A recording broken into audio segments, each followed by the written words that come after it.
lamentablemente termina por enturbiar el papel del Estado. Buenos días. Buenos días a los dos.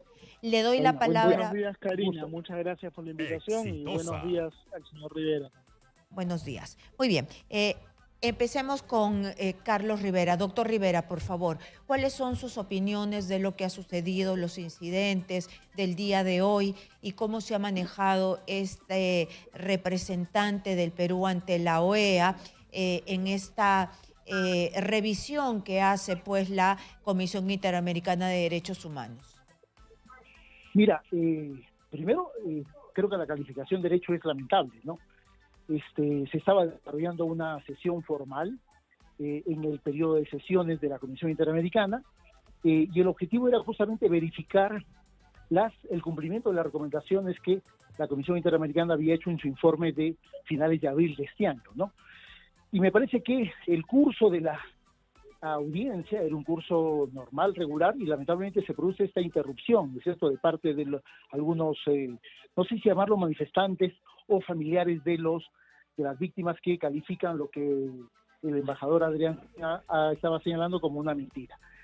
Eso me parece que no es un hecho que es posible de admitir en el curso de una sesión formal, pero me parece que lo más lamentable ha sido esta intervención un tanto exaltada de Adrián Sen y de llevar a la calificación de que son ellos los que han causado las víctimas en el marco de las protestas. Me parece que ese término termina de echar por tierra todos los trabajos que no solamente la Cancillería, sino diversas instituciones lideradas por el Ministerio de Justicia, supongo que han pretendido hacer para dar una explicación de que aparentemente sí están cumpliendo las recomendaciones de la CIDH. Creo que ese solo gesto, lamentablemente, termina por enturbiar el papel del Estado, porque finalmente lo que ha dicho Adrián Sen es lo que desde el Poder Ejecutivo se decía y se era parte central del discurso político para explicar cómo o por qué se habían producido las protestas entre los meses de diciembre, enero, febrero de este año, ¿no? Ahora, en realidad, el asunto central, más allá de este incidente lamentable, el asunto central ha ido en cuanto a la esencia de la audiencia. Y la esencia de la audiencia era justamente poder verificar si es que esas múltiples recomendaciones que emitió la Comisión Interamericana en el informe sobre Perú se habían cumplido o no se habían cumplido, o cuál era el nivel de cumplimiento. Ese ha sido el tema, era el tema central de esta sesión, ¿no? Muy bien, ahora le doy la palabra al señor Gersi. Doctor Gersi, ¿usted cree en realidad que está mal que hayan ingresado, pues, y que hayan gritado que es un mentiroso el representante del Perú ante la OEA, el señor Adrián Sen? Pero su respuesta, ellos son los violentos, ellos son los que ocasionaron las muertes. Es infeliz esa respuesta, ¿no? A ver, antes que nada, buenos días al señor Rivera, a toda la audiencia también de Radio Exitosa y también a ti, Karina. A ver, digamos, a veces en este tipo de sesiones formales se llevan a cabo métodos poco regulares de protesta, ¿no es cierto? Fingir que se está en la sesión como un espectador, como un participante, y luego incurrir en una actitud provocadora para sabotear el correcto desarrollo de la sesión. Pero Adrián Sen tiene muñeca.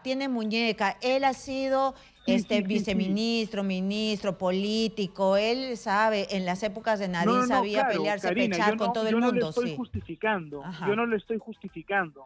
Su reacción ha sido poco feliz y también es poco feliz la actitud de los señores que actuaron de manera disruptiva en una sesión formal. Es decir, ambos han fallado.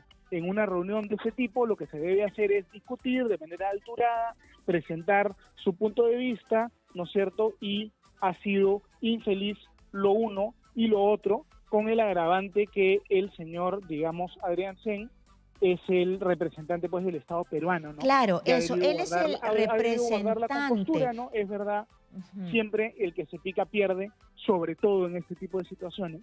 Claro, es que él es el representante del Perú ante la OEA y tiene esta carga que acaba de mencionar el doctor Rivera, de que el Estado, el gobierno, ¿no? El gobierno de una u otra manera ha tratado de decir que ellos no tienen la culpa y que más bien, yo no sé, yo no recuerdo, yo no quiero pecar de inexacta, pero que son ellos los que ocasionaron las muertes. Yo no sé si lo han dicho así tan crudamente, pero él sí, ¿no? O sea, ya se recontrapasó, ¿o no?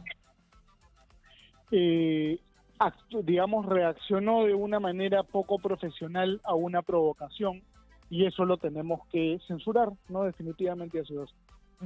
Muy bien. Doctor Rivera, usted me dice que el asunto de fondo es ver si es que han estado cumpliendo, el Estado peruano ha estado cumpliendo con las recomendaciones. Y en una parte, la delegada dice, o la secretaria general, yo no sé cuál es el cargo exacto, dice que al ver las quejas de las víctimas o de los deudos, queda claro que no se está reparando nada. ¿Estas son las conclusiones? A ver, mira, sí, efectivamente, esa ha sido, te refieres a la intervención de Tania Renaud, que es la secretaria ejecutiva de la Comisión Interamericana, ¿no? Sí. Que, digamos, acá actúa justamente como la entidad que convoca a las partes, al Estado y a los peticionarios en este caso, ¿no? Recordemos primero que el informe que publica la Comisión Interamericana es un informe sumamente detallado, ¿no es cierto?, que ciertamente coloca dos hechos relevantes, el caso de la masacre de Ayacucho y el caso de Puno, como las dos circunstancias probablemente más graves. Y frente a eso, la Comisión Interamericana presenta un conjunto de recomendaciones. Creo que las dos más importantes es las referidas a lucha contra la impunidad y protección de la institucionalidad democrática. Entiendo que Tania Renaud, secretaria ejecutiva de la CIDH, está haciendo una referencia probablemente a algo que a la CIDH le resulta de particular relevancia, que es justamente la lucha contra la impunidad.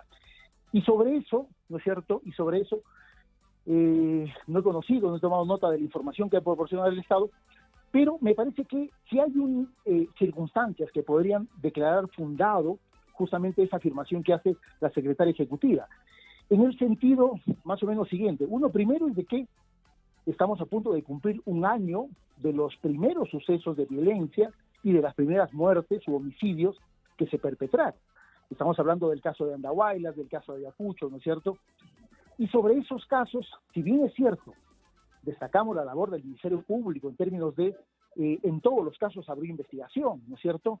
Creó un equipo especial a finales del mes de marzo de este año, que es el encargado ahora del curso de las investigaciones, pero también es cierto que hay un dato común del conjunto de carpetas de investigación que se abrieron por los sucesos de Andahuaylas, Junín, Arequipa, Cusco, Puno, Lima, La Libertad. Hay un retraso considerable. Y otro dato importante que tiene que ver justamente con la actuación del Estado es que, primero, todos los funcionarios que son los que están comprendidos en las investigaciones, estoy hablando básicamente de efectivos de la policía, efectivos del ejército en el caso de Ayacucho, y también la presidenta, el actual primer ministro y varios exministros de Estado, todos han negado cualquier tipo de intervención en los sucesos, que podría ser una estrategia de defensa, pero luego viene lo más grave, es que en el término de proporcionar información del curso o desarrollo de las operaciones militares o policiales, ha habido una negativa constante. Y por lo tanto, ahí hay un problema que creo que finalmente la Comisión Interamericana sabrá apreciar, porque más allá de la declaración pública o política, es decir, estamos apoyando las investigaciones, en los hechos concretos, en realidad, el Ejecutivo o el Estado peruano ha estado entorpeciendo las investigaciones. Pero ¿han habido un resultado hoy, o hoy han escuchado y van a evacuar un resultado después? La Comisión Interamericana lo que hace en este tipo de audiencias es escucha ambas partes, les da un plazo, escucha ambas partes, hay un marco acotado de intervenciones que es justamente las recomendaciones de la Comisión Interamericana, y sobre eso al final del periodo de sesiones, que seguramente será la próxima semana, lo que hace la Comisión Interamericana es emitir primero una nota de prensa, dando apreciaciones de carácter general sobre el conjunto de las audiencias o audiencias específicas. Seguramente en el caso de Perú, por la gravedad de las circunstancias, va a emitir un comunicado de prensa específico. Exitosa. Pero luego la Comisión Interamericana va a notificar al Estado peruano alguna disposición más específica. Yo me imagino que le va a precisar o le va a recordar al Estado peruano que hay algunas recomendaciones que no están dando satisfacción a la CIDH y que por lo tanto les da un plazo considerable o significativo para que emitan un nuevo informe, tanto el Estado como los peticionarios, respecto de cuál es ese nivel de cumplimiento, ¿no? De acuerdo. No va a haber ninguna condena del Estado, pero sí la Comisión, de alguna manera, el mensaje que da es: estoy haciendo un seguimiento directo, constante, sobre lo que ya ha sido parte de un informe de país que fue publicado en mayo de este año. Doctor Gersi, ¿y qué sucede si es que tenemos otro informe que da cuenta que no se ha hecho nada, no se ha avanzado poco sobre lo que ya dijo la Comisión Interamericana de Derechos Humanos, teniendo en cuenta que la secretaria ejecutiva de esta comisión el día de hoy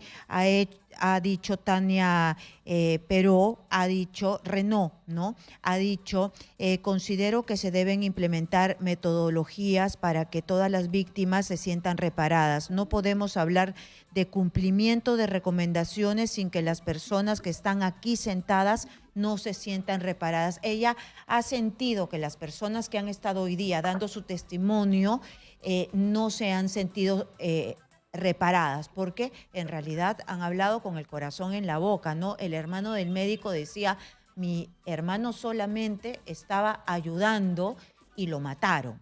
Entonces, ¿qué cree usted que podría pasar? Hay algunos temas que hay que tomar en cuenta, ¿no? En primer lugar, como bien ha señalado el doctor Rivera, lo que formula la Comisión Interamericana de Derechos Humanos son recomendaciones, no son órdenes. Sí. Entonces el Estado peruano seguramente está haciendo un esfuerzo para cumplir con la mayoría de esas recomendaciones. Creo que hay otras recomendaciones que el Estado peruano no necesariamente las va a tomar en cuenta, pero la naturaleza jurídica de estas recomendaciones es precisamente la de ser recomendaciones, y el Estado peruano no tiene necesariamente la obligación jurídica de acatar o cumplir todas.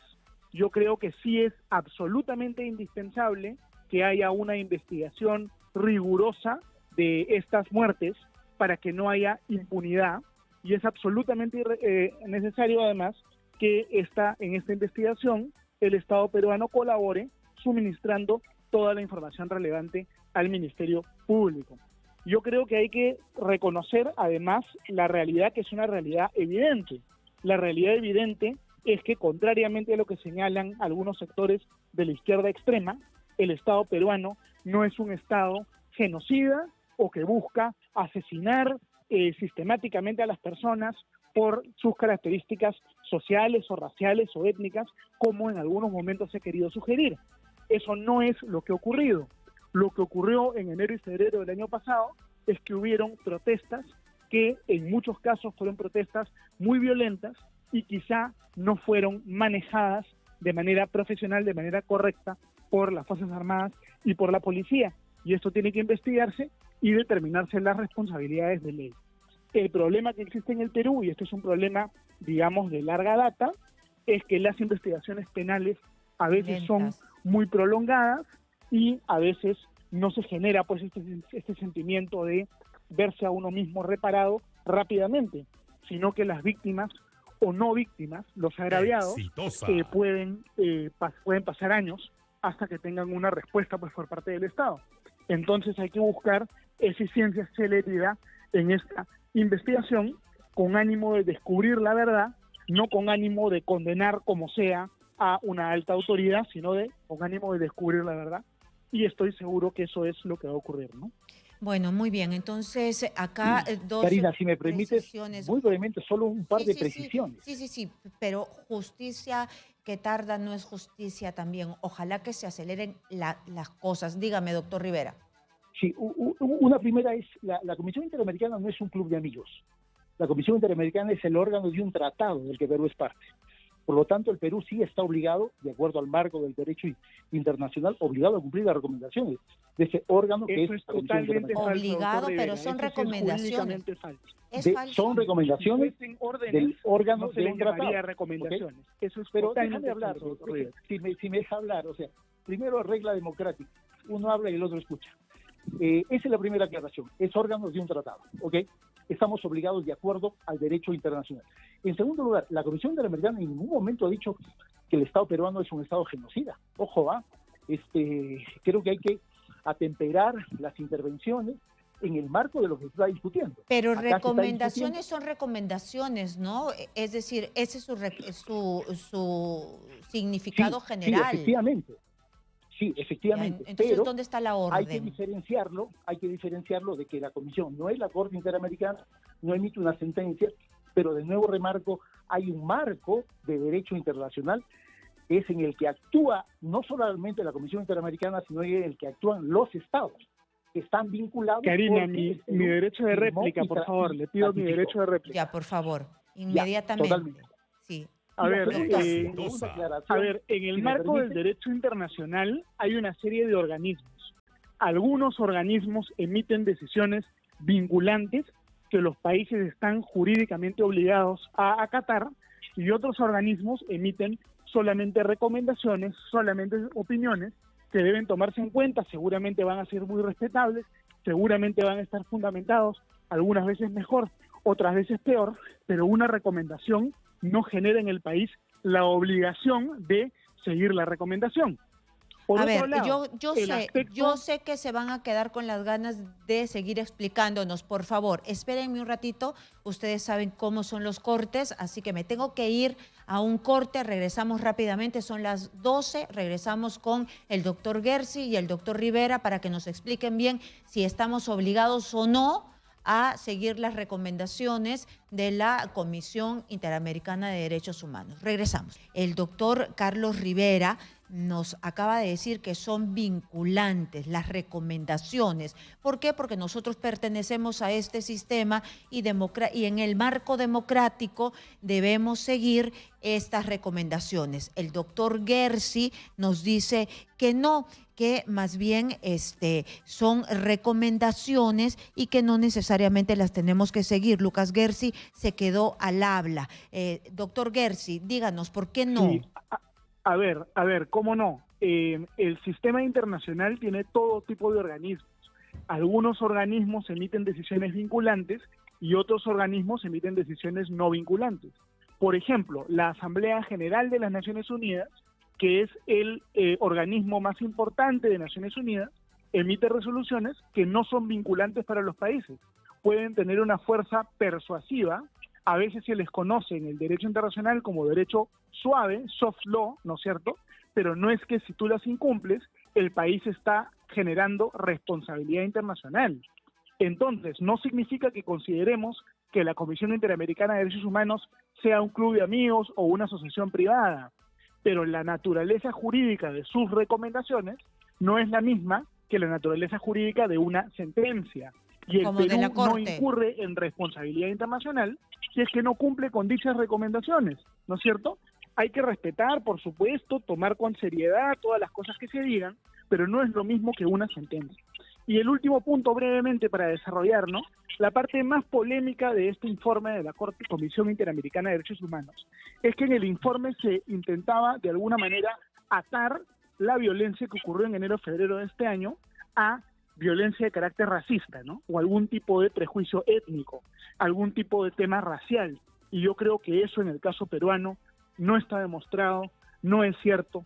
En el Perú, por supuesto, que el racismo es un problema y hay mucha polarización en el país, pero la violencia que se dio en enero y febrero yo creo que es falso atarla a ese tipo de consideración. Doctor Rivera, entonces usted solamente tenía, eso. doctor Rivera, usted tenía otro punto, pero antes de pasar al otro punto, si las recomendaciones de la Comisión Interamericana de Derechos Humanos son vinculantes, como usted nos dice, entonces como Venezuela se le dan recomendaciones y no vemos que les haga pero ni cosquillas. Que queremos ser un Estado diferente. No queremos ser el Estado bolivariano, queremos ser un Estado democrático. Y cuando yo comento y señalo que las obligaciones que ha señalado la Comisión Interamericana son de carácter también vinculante, me refiero a un dato muy importante. La Comisión Interamericana no está haciendo recomendaciones sobre cualquier asunto opinable. Está haciendo recomendaciones sobre obligaciones internacionales del Estado peruano y de cualquier otro Estado. Por ejemplo, mira, la recomendación número 15 dice investigar todos los hechos registrados en el presente informe, en particular las presuntas violaciones de derechos humanos de manera célere, seria, eficaz, independiente y con atención a las debidas garantías judiciales. ¿Eso podríamos decir que no es una obligación del Estado? ¿Podríamos decir que eso, si no se cumple, o si se cumple bien y si no se cumple también, el incumplimiento de una obligación internacional en materia de derechos humanos sí genera una obligación? Si el Estado peruano no investiga en los términos que se ha señalado de acuerdo al derecho internacional, se va a generar una causa internacional. De eso no tengo ninguna duda. No es necesario tener una sentencia de la Corte para que el Estado recuerde que hay obligaciones de carácter internacional, las ideas que simplemente las está subrayando. Como por ejemplo, la recomendación cuando dice abstenerse de adoptar reformas legislativas o constitucionales que debiliten la autonomía e independencia del sistema electoral y el Poder Judicial. Esas recomendaciones están haciendo referencia a un marco normativo que proviene del derecho internacional y que el sistema interamericano lo ha consolidado en el sentido de afirmar de que hay obligaciones del Estado que vienen desde hace varias décadas atrás, que nadie lo puede desconocer. Por eso es que creo que doy el ejemplo gráfico de que si alguno de los casos, de los muertes, de los homicidios, no genocidios, sino homicidios calificados, que se han perpetrado entre diciembre del 22, enero, febrero del 23, no se investiga, eso sí va a generar una obligación internacional, sin duda alguna. Por lo tanto, tiene que investigar, la comisión, por supuesto. Y se está investigando, ¿no? Se está investigando, pero lento, claro, como siempre, en este país. Sí, claro, estamos a punto de cumplir un año de los primeros sucesos, de los primeros homicidios, que yo dudo que hayan sido actos individuales, y no hay resultados. O sea, sí, reconocemos que el Ministerio Público está haciendo, creo yo, una labor importante en el equipo especial, pero el tiempo pasa, ¿no es cierto? Y tenemos la experiencia de decir, oye, el tiempo lamentablemente es el peor enemigo de las represiones en crímenes contra los derechos humanos.